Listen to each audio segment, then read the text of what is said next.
Hello everyone, welcome to the student. बहुत दिनों से सभी लड़के हैं जो एएलपी सीबीटी 2 का आंसर की आने के बाद वो लोग साइको का प्रिपरेशन कर रहे हैं। लेकिन अभी क्या है कि एएलपी सीबीटी 2 के रिजल्ट को लेकर के कोई भी अपडेट नहीं है। अभी कोई भी ऑफिशियल साइट पे कोई नोटिस नहीं आया हुआ है। तो ऐसे में बहुत प्रॉब्लम भी हो रही है, क्योंकि कुछ लड़के हैं अब अभी तक जो है साइको का प्रिपरेशन कर रहे थे और इसी बीच में उनका एनटीपीसी का जो एग्ज़ाम डेट है वो आ गया और अब वो लोग साइको का प्रिपरेशन छोड़ करके एनटीपीसी की तैयारी कर रहे हैं। हालांकि वो करना भी चाहिए, क्योंकि एनटीपीसी की जॉब एएलपी की जॉब से बेहतर भी है। और सीबीटी 1 केवल क्वालिफाइंग होता है, तो क्वालिफाइंग भर का आप एक हफ्ते 10 दिन 15 दिन पढ़ करके अगर आप सीबीटी 2 में अच्छा स्कोर किए हैं तो आपकी पढ़ाई बेहतर है। बस थोड़ा सा रिवीजन करके आप सीबीटी 1 जो है एनटीपीसी का आप दे सकते हैं। अब देखिए, रिजल्ट में जितना ज़्यादा देरी होगा उतना ही आपका कैंडिडेट का ही नुकसान होता है। ऐसा क्यों होता है? देखिए, अभी क्या है कि जो 2024 वाले एएलपी की जो वैकेंसी थी वो अभी क्लियर भी नहीं हो पाई है, और एएलपी 2025 के सीबीटी 1 का जो पेपर है वो हो सकता है अब नज़दीक ही आ रहा है। हालांकि डेट अनाउंस नहीं है, लेकिन समय के साथ तो धीरे धीरे वो पास ही आता जा रहा है। जो लड़के सीबीटी 2 का पेपर अभी दिए हैं, एएलपी 2024 में अपीयर हैं, उनके अच्छे स्कोर हैं, उन लोगों ने भी 2025 के फॉर्म भरे हुए हैं। और अब क्या होगा कि अगर 2025 का फाइनल पैनल नहीं आ जाता तब तक, अगर उससे पहले 2025 का एएलपी का सीबीटी 1 का एग्ज़ाम हो जाता है तो बहुत सारे लड़कों का नुकसान होगा, क्योंकि सीबीटी 1 में वो लड़के भी अपीयर हो जाएंगे जो लड़के ऑलरेडी सेलेक्ट हो चुके हैं। और वो जब अपीयर होते हैं तो जाहिर सी बात है, जो नंबर है, कट ऑफ्स है, वो धीरे धीरे थोड़ा थोड़ा इंक्रीज तो होगा ही होगा। ऐसे में और लड़कों का नुकसान हो जाएगा जो लोग 2025 का सीबीटी 1 क्लियर नहीं कर पाएंगे। देखिए, क्या है कि पिछली बार जब हम लोग का पेपर हुआ था तो सीबीटी 1 के पेपर होने के बाद सीबीटी 2 का जब पेपर हो गया था तो एक बार आंसर की जब आई थी तो उस समय नॉर्मलाइजेशन का जो खेल था तो उसके वजह से रिजल्ट में थोड़ी देरी हुई। लेकिन जैसे ही सीबीटी 2 का रिजल्ट आ गया उसके बाद से साइको का भी डेट आ गया था। साइको का डेट आने के बाद एक बार डेट जो है शिफ्ट भी हुआ था। ये डेट जब साइको का आया तो उसके बाद से 15-20 दिन और आगे खिसक गया था। पेपर होने ही वाला था, लगभग मान के चलिए 6-7 दिन 8 दिन बचा हुआ था, लेकिन उससे पहले नोटिस आ गई और साइको का डेट फिर से आगे खिसक गया था। लेकिन इस बार उम्मीद कर रहा हूँ कि जो रिज़ल्ट है सीबीटी 2 का, वो मान के चलिए कि एनटीपीसी का जो एग्ज़ाम है जैसे ही ख़त्म होता है सीबीटी 1 का, उसके बाद से रिज़ल्ट आने के ज़्यादातर पॉसिबिलिटी है। हो सकता है जून के लास्ट में या फिर हो सकता है जुलाई के ही शुरुआत में आ जाए। और जुलाई के स्टार्टिंग में अगर आपका रिज़ल्ट आ जाता है तो साइको का जो पेपर है वो कम से कम 20 दिन और आपको टाइम मिलेगा। और अभी तक जितना आपने प्रिपरेशन किया है, बहुत ज़्यादा आपने टेस्ट सीरीज़ दिया होगा और जितने भी बैटरी टेस्ट हैं वो आपने पढ़ लिया होगा, तो वो 20 दिन में आप आसानी से आप उसको रिवाइज कर सकते हैं, प्रैक्टिस और भी बढ़ा सकते हैं। हालांकि एनटीपीसी का जैसे ही आपका पेपर कंप्लीट हो जाता है तो आप साइको के लिए लग जाइए। सीबीटी 2 में आपका अच्छा स्कोर है, आपका पार्ट भी क्लियर हो रहा है, तो आप उसमें लग जाइए। एक बात और है कि रिजल्ट मान लीजिए सीबीटी 2 का जितना ज़्यादा देर होगा, बहुत सारे लड़के जितने लोग साइको का प्रिपरेशन कर रहे हैं, हो सकता है कि बहुत सारे ऐसे लड़के हों जो लोग पार्ट बी क्लियर ना कर पाएँ, और ये भी हो सकता है कि पार्ट बी क्लियर है, आपका सीबीटी 2 का स्कोर भी आपको पता है, लेकिन आप उस 8 गुना लड़कों में आप हो सकता है ना भी आ पाएँ। तो ऐसे में क्या होगा कि आपका जो 2025 का जो प्रिपरेशन है वो भी आपका प्रभावित हो रहा है, और उसके साथ ही साथ आपका एनटीपीसी का सीबीटी 1 भी प्रभावित हो रहा है। तो रेलवे को ऐसा करना चाहिए कि जल्दी से जल्दी रिजल्ट दे देना चाहिए।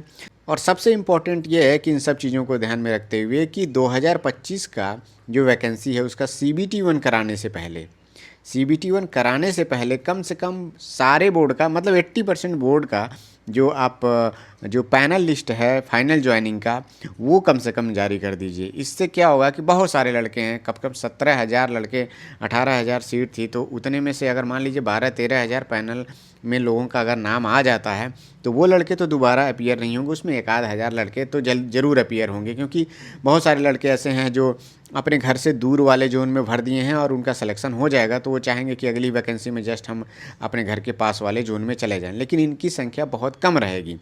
अगर पैनल लिस्ट पहले नहीं आता है और सीबीटी 1 पहले होने लगेगा एएलपी 2025 का, तब तो मान के चलिए जो 18,000 लड़के हैं जो लोग सिलेक्शन लेने वाले हैं वो पूरे के पूरे लोग CBT 1 का पेपर देंगे और उनकी तैयारी भी ठीक ठाक रहेगी, क्योंकि जब देखिए साइको का पेपर हो जाएगा और पैनल जब नहीं आएगा तो वो लोग डेफिनेटली, जाहिर सी बात है कि वो 2025 की ही प्रिपरेशन में लग जाएंगे।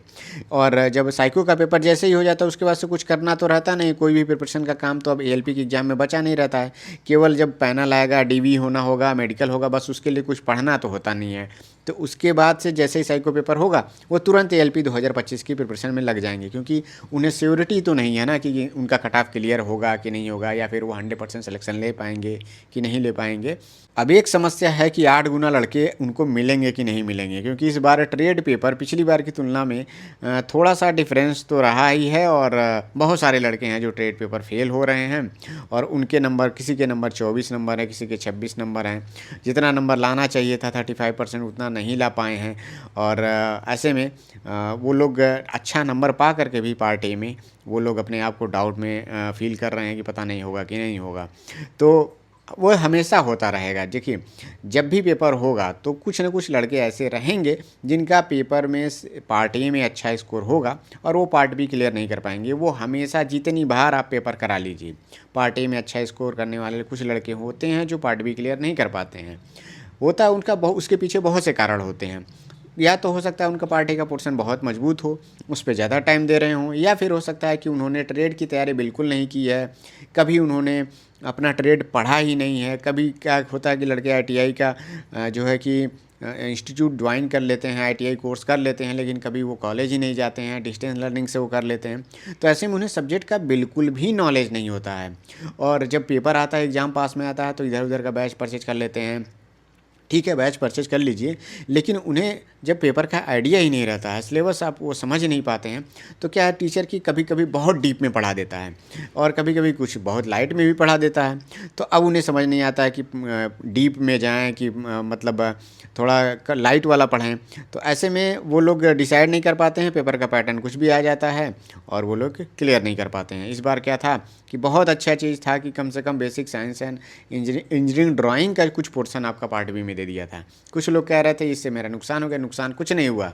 मुझे लगा कि ये अच्छी बात थी, कम से कम चलिए तो 4-5 क्वेश्चन अगर आपके आ गए पार्ट बी में, पार्ट बी वाले पेपर में, तो वो आपका भला ही हो गया, क्योंकि आपने इंजीनियरिंग ड्राइंग ठीक ठाक पढ़ी थी और उससे लोगों का ये था ना, कम से कम उन क्वेश्चनों से आप परिचित थे, और इसमें से 5 क्वेश्चन अगर आ गए, आपका 3 ही सही हो गया तो कम नहीं है, 3 नंबर आपको मिला ही मिला। उसका फ़ायदा हुआ कि आप पार्ट ए की तैयारी के साथ पार्ट बी में भी 3 नंबर पा गए, तो ये अच्छी चीज़ थी। लेकिन अगर ये सब चीज़ें ना होती तो पार्ट बी भी बहुत सारे और भी लड़के फेल हो सकते थे, अगर और भी डिफ़िकल्ट पेपर बन जाता तो।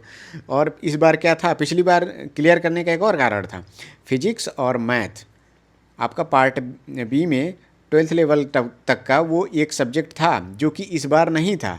और ये सब्जेक्ट ऐसा था कि मान के चलिए कि 20 से 30% लड़के इसे चूज भी किए थे और आसानी से क्लियर भी कर ले गए थे, इसमें कुछ नहीं था। ये सिंपल एप्टीट्यूड वाला ही पोर्शन था। ऐसा तो कहा जाए कि इंटर लेवल का मैथ अगर बना दिया जाए तो पार्ट बी में तो बहुत सारे लड़के फेल हो जाएंगे, लेकिन जो पेपर है वो 10th प्लस ITI का है, तो उसी के आधार पर 10th के आधार पर ही जो पेपर बने हुए थे। तो जो आपने एप्टीट्यूड आप पार्ट ए के लिए पढ़ते थे वही एप्टीट्यूड उस समय भी फिजिक्स और मैथ में आया था, तो बहुत सारे लड़के क्लियर कर ले गए। अब आई इस बार बारी कि आपने जो जिस ट्रेड से आपने जो ब्रांच किया था उसी ट्रेड को आपको भरना था, उसी से रिलेटेड ट्रेड। ऐसे में क्या हुआ कि बहुत सारे लड़कों को मजबूरी में भरना ही पड़ा, क्योंकि मेरे साथ ही इलेक्ट्रिकल के कई लोग थे जिन्होंने फिजिक्स और मैथ भरा और बिना पढ़े ही मतलब समझ जाइए कि आसानी से उनका क्लियर भी हो गया। सिंपल एप्टीट्यूड पढ़ के वो लोग क्लियर कर ले गए। और फिजिक्स में क्या है कि बेसिक वही साइंस वाले जो पोर्शन होते हैं, थ्योरेटिकल पोर्शन आ गए और वो लोग पढ़ के क्लियर हो गए। अब इस बार तो था नहीं, अगर आपका इलेक्ट्रीशियन ट्रेड है तो आपको तो भाई सारे इलेक्ट्रीशियन की थियरी पढ़नी पड़ेगी, मोटर, जनरेटर, ट्रांसफार्मर, ये सारा पढ़ना पड़ेगा। तो इसमें आपको दिक्कत हो ही रही थी, लोगों ने समय भी दिया, कुछ लड़के इसमें फेल भी हो रहे हैं। तो ऐसे में रेलवे के पास 8 गुना लड़के मुझे लगता है नहीं मिल रहे हैं। तो ये सारी चीज़ें हैं जो अभी रिजल्ट में देरी हो रही है, तो इसका ये सब नुकसान है। और जो लोग प्रिपरेशन कर रहे हैं साइको का, अभी NTPC का एग्ज़ाम दे रहे हैं, अगर जैसे ही साइको का एग्ज़ाम का डेट आता है साइको में लग जाइए। और अभी हम लोगों ने ALP 2025 के लिए जो वीकली स्टडी प्लान है वो हम लोगों ने शुरू कर दिया है। तो जो लोग बिगिनर हैं या फिर कुछ लोग ऐसे हैं जो लोग CBT 1 भी क्लियर नहीं कर पाए थे, तो वो लोग द स्टूडेंट के वीकली स्टडी प्लान से जुड़िए। उसके लिए अलग से टेलीग्राम पे एक प्राइवेट ग्रुप बनाया गया है। उसमें अगर आपको ज्वाइन होना है तो आपको एक नॉमिनल फ़ी देना होगा, बहुत ही बेसिक फ़ी है, जिससे कम से कम फर्जी लोगों को उससे दूर रखा जा सके, इसलिए उसका फ़ीस डिसाइड किया गया है। उसमें अगर आपको जुड़ना है तो इस नंबर पे आप व्हाट्सएप करिए कि इसमें मुझे जुड़ना है, और वहाँ पे आपको इंस्ट्रक्शंस बताया जाएगा। उसके बाद से आप पेमेंट करके उस ग्रुप में जुड़ सकते हैं, जिसमें आपको वीकली टारगेट दिया जाएगा, कैसे उसे फॉलो करना है, और समय समय पे गूगल मीट की मदद से आपकी जो क्वेरी है उसको भी क्लियर किया जाएगा। इस ग्रुप के माध्यम से हम लोग आपको गाइड करेंगे, जिससे आपके जो पेपर में कुछ नंबर रह जाते हैं तो कम से कम कोशिश हमारा रहेगा कि 10 नंबर 15 नंबर आपके पेपर में इम्प्रूव हो जाएं। 2024 वाली जो वैकेंसी थी उसके लिए जो हमने वीकली स्टडी प्लान बनाया था, बहुत सारे लड़कों को फ़ायदा हुआ, और उस समय जो हमारे ग्रुप थे उसमें लगभग, अभी जो हम लोग का ग्रुप है वो प्राइवेट ग्रुप तो नहीं था, ओपन ग्रुप था, लेकिन बहुत ज़्यादा उसमें समस्या आती थी। कई लोग लिंक्स भेज देते थे इधर उधर, प्रमोशनल लिंक्स हो गया या फिर एप्लीकेशन से पैसा कमाने वाला, इस तरह से। तो उन सब लोगों को मतलब रोकने के लिए ही इसमें थोड़ा सा नॉमिनल चार्ज लगाया गया है, जिससे कि वो लोग सीरियस जो लोग हैं वही लोग इस ग्रुप में जुड़ें। तो अगर आप इस वीकली स्टडी प्लान का हिस्सा होना चाहते हैं तो आप दिए हुए व्हाट्सएप नंबर पे आप मैसेज करिए, हमारी टीम आपसे कांटेक्ट करेगी। बाकी जिनका भी एनटीपीसी का एग्ज़ाम हो गया है वो लोग फिर से साइको की प्रिपरेशन में लग जाइए, और अगर जिनका भी अभी नहीं हुआ है तो मैं उनसे यही कहूँगा कि अभी साइको को थोड़ा सा स्टॉप रखिए, आप एनटीपीसी का प्रिपरेशन मन से करते रहिए। मिलते हैं नेक्स्ट वीडियो में। Thank you, all the best.